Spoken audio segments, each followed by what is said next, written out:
এবং তোমাদের মধ্যে থেকে কে যেন নামাজ পড়াবে পায়জামা এবং পাঞ্জাবি পরে আমার বড় ছেলে তুমি তাদের নামাজ পড়াবে। এই কথা বলেছিলেন আমাদের শহীদ মওলানা মতিউর রহমান নিজামী। সম্মানিত ভাইরা, আপনারা জানেন কারাবিধি অনুযায়ী যখন কারার সেই ডাক্তার যখন 1 ঘন্টা আগে যখন আমাদের সেই আব্দুল কাদের মোল্লা ভাইয়ের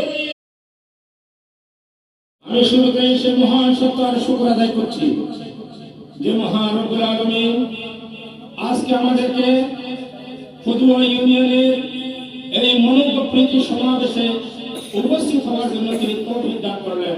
সবাই বলে আলহামদুলিল্লাহ। সম্মানিত উপস্থিতি, আল্লাহ রাব্বুল আলামিন পবিত্র কোরআনের মধ্যে ঘোষণা দিয়েছেন, ইন্নাকা লা তাহদি মান আহবাবতা।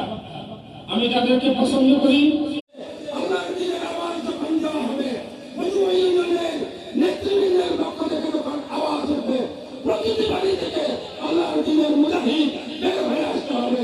এই সিদ্ধান্ত আমাদের নিতে হবে। তাই সম্মানিত উপস্থিতি, আজকে আমাদেরকে সিদ্ধান্ত নিতে হবে। আগামী দিন আসতেছে আমাদের জন্য চ্যালেঞ্জ।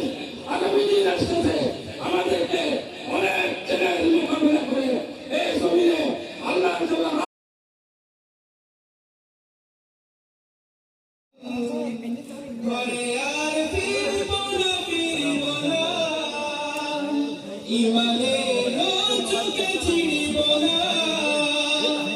আসে যদি আসুক মরণ, যে পথে পাথর আছে আছে জেনে বুঝে সেই পথে রেখে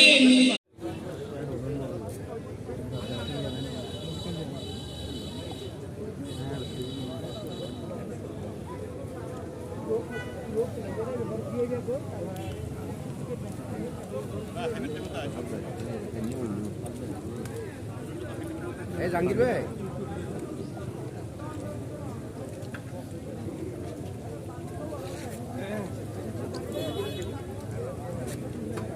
আপনারা খাবার না খেয়ে যেন কেউ না যান। সবাই খানা খেয়ে যাবেন, খানা না খেয়ে কেউ যেন না যান।